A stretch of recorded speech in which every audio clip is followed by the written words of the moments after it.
saan kayo daan nun? Iba naman to. Ito yung sinasabi mo. Ha? Maraming ilaw. Asan? Saan na nga ba yung daan na?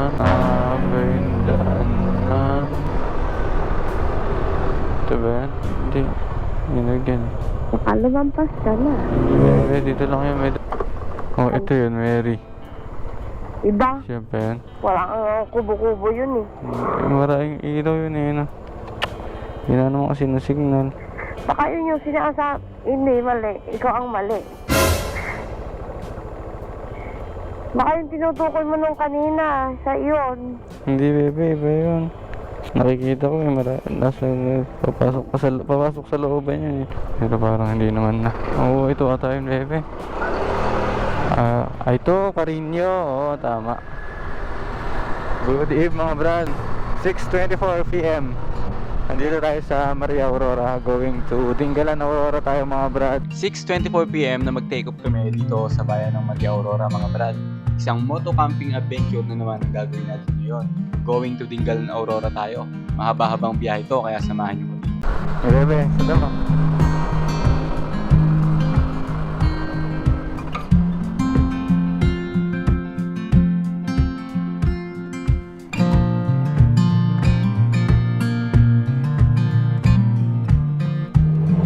Check mga brad, 9:33 PM.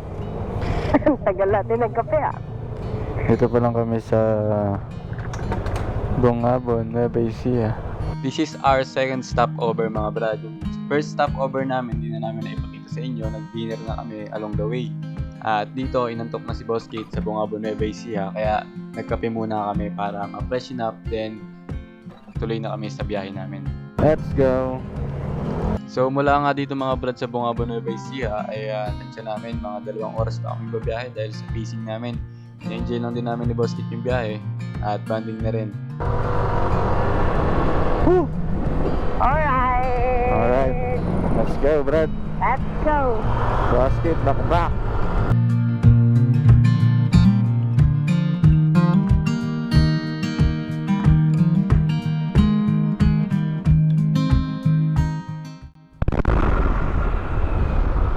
9:45 mga brad. Dito na tayo sa Palayan City, sa Barangay Melda. 9:45 nga ng gabi mga brad ay nakarating na kami sa bayan ng Palayan, Barangay Melda Valley. Dito may pasundot-sundot na ilang mga kurbada. Good thing din mga brad ay nawala na yung antok namin. Medyo ganado na kami sa biyahe natin.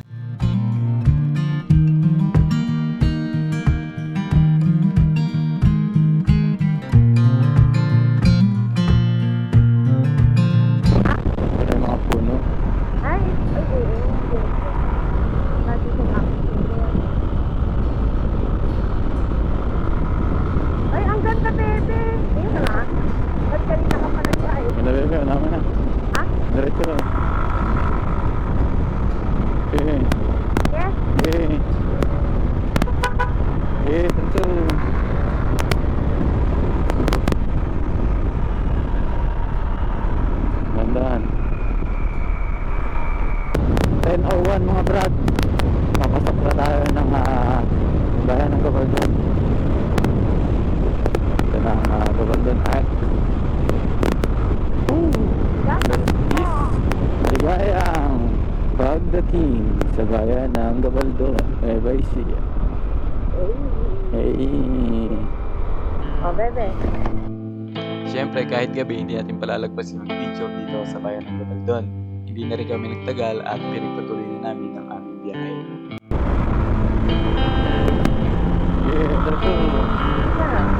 Diretso lang ba to? Baka namang konti.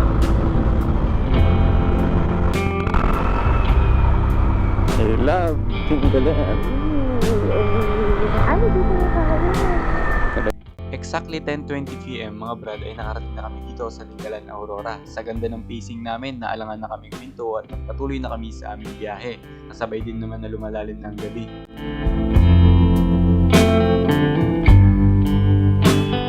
Lapit na tayo mga brad, natatalo niyo ba yun? Yung maraming ilaw na yan na amber white. Saan tayo pupunta? Let's go! Dito na tayo sa Barangay Matawi mga brad ng Dingalan Aurora with Boss Kit. Dito sa part na to na malapit na kami, may pinag-uusapan namin ni Boss Kid kung naging ilang oras yung aming biyahe. Almost 5 hours mga brad. Kaya nakaka-proud at nakakatuwa na kinakaya ni Boss Kid yung ganung biyahe. Lalo na at gabi. Dito na. Isang kayo daan na. Iba naman to. Ito yung sinasabi mo. Ha? Maraming ilaw. Asan? Yan, pero Hindi yan. Ayun yun oh. Ayun oh. Doon pa sa gawin. Ay, dito ata yun. Ayun lang. Saan na nga ba yung dinada? Pinapasukan na ito kaya. Ay, hindi.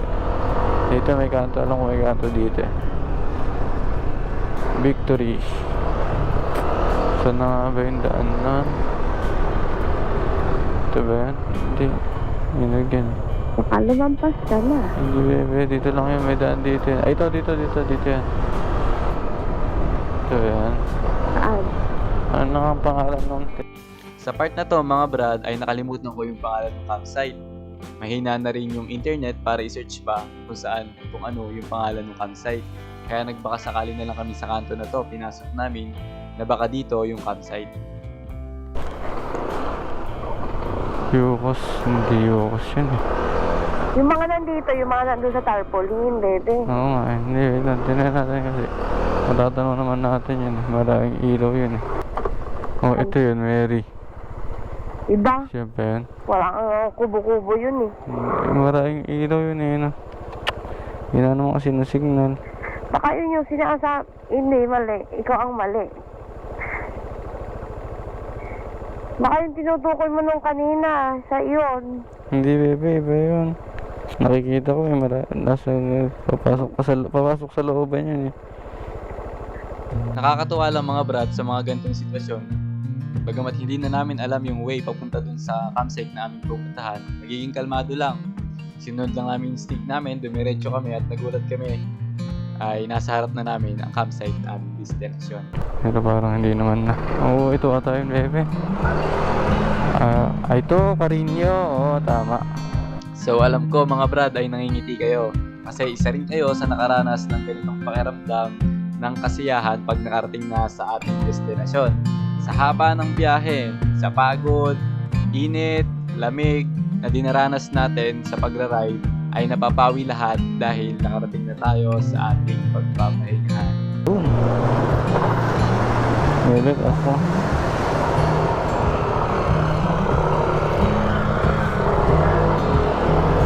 Thank you, sir. Saan, bebe? Yeah, ito kayo, madam. Magandang gabi po. Welcome to Carino Beach Resorts and Campsite mga brad. Pagpasok nyo dito sa kanilang campsite, isasalubungin kayo ni nanay. Diyan na rin kayo mga brad magpipill up ng kanilang form at mag-iwan kayo ng isang ID para sa inyong check-in. Then after nyan mga brad ay magtatayo na tayo ng tent. Ang kagandahan pa dito mga brad ay kahit saan tayo magtayo ng tent at the same time katabi natin yung ating mga sasakyan o at ang ating mga motorsiklo. So let's go mga brad. Magtayo na tayo ng tent. Ding mga brad, time check tayo. 10:57 ng gabi mga brad, kakadating lang natin. Pagod ka basket. Bebe, huwag na. Tutok. Sakto lang baby yan. Ganda ng area natin mga brad. Buti na lang meron silang pa amber white na na lights. Kasi nakalimutan namin yung mga ilaw namin dala.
Nakapag-set na kami ng tent mga brad. Tapos camping chair. Di na namin masyado na ipakita sa inyo kasi madilim na talaga. So bukas na tayo magkinakita. Yun, tingnan nyo yung area natin.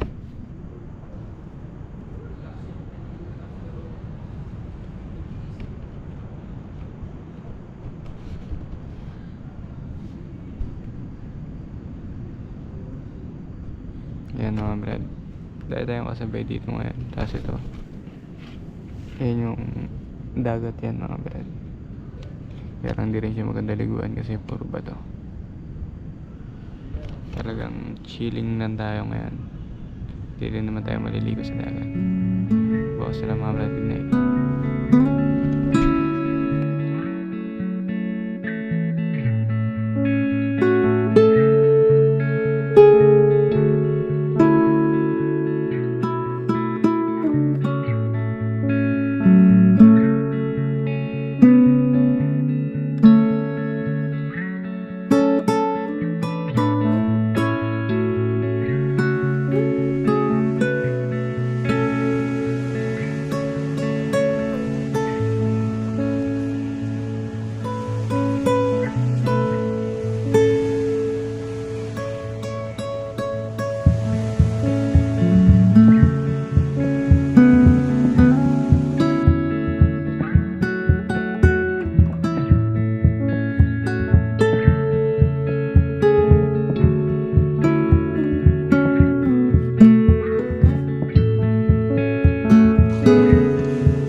manok.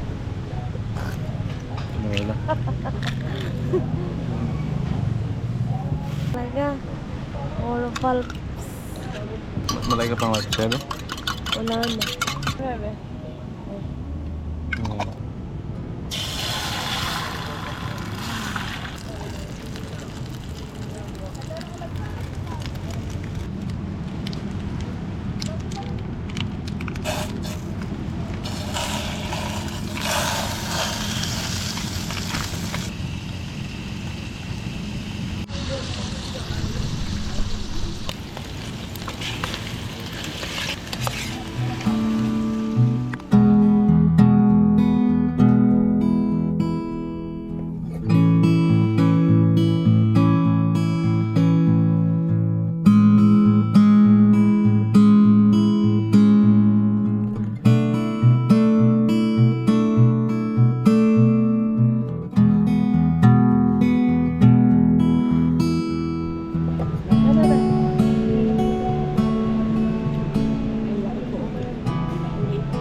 lumabas muna kami mga brad dun sa campsite.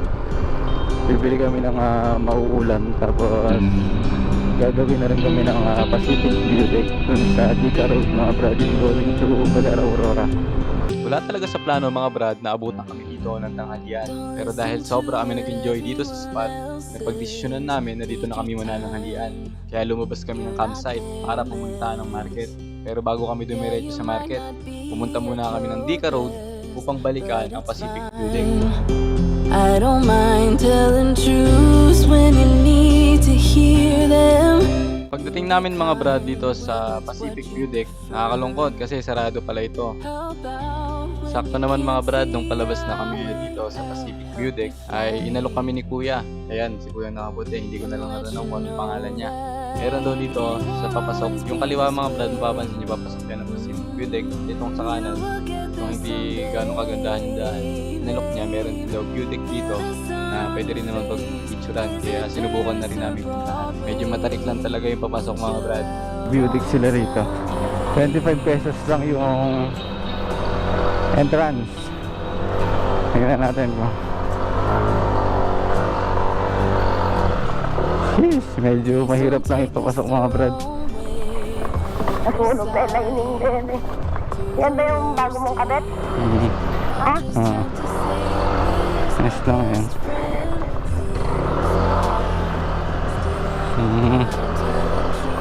Ayun, doon sa taas.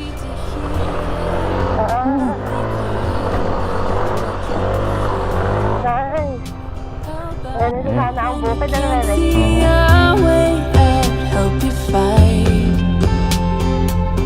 and let you know that it won't always be this way. You will get there someday, babe. Feel the sun on your face. Is it Paris or Broadway? And chill out. So mga brad, galing kami doon sa Pacific View Deck. Sarado pala siya ngayong Holy Week. Ang nasagap naming balita ay pinasalat ni Mayor kasi walang permit. So inayos siguro yung permit, then after ng Holy Week ay ng holiday ay mag-open na ulit. So count to 10, take a deep breath. Sa ngayon dito mga brad, pag punta yung Pacific View Deck, meron pang isang dinedevelop na spot dito. Same lang location ng Pacific View Deck mga brad. Ito yung view. Welcome. Hindi man kami nakapunta ng Pacific View Deck mga brad, okay din naman itong spot na napuntahan namin. Hindi pa siya fully developed. Sana soon, pagka naging okay ito, mabalikan natin.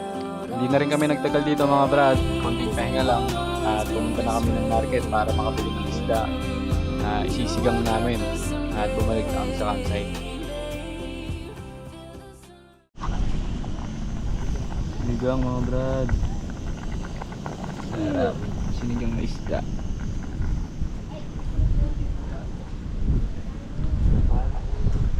Kain na na.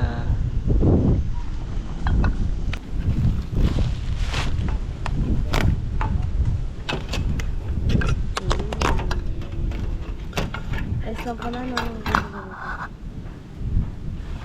Mami ko naman isang naman. Mami mo naman. Sa bebe.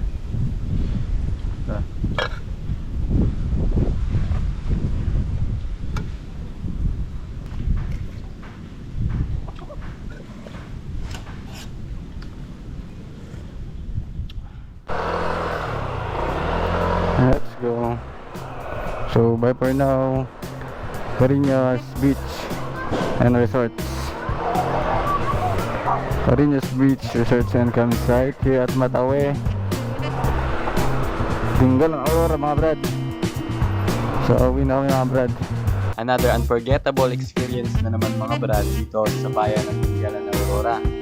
So kita-kits pa tayo sa mga susunod nating adventure. Ingat, keep safe, and ride safe mga brad. God bless. Alright mga brad. Salamat sa inyong panonood. Tayo mag-ingat lagi. Ride safe. Always. God bless. Peace. Yo. Brut. Bakbak, bebe.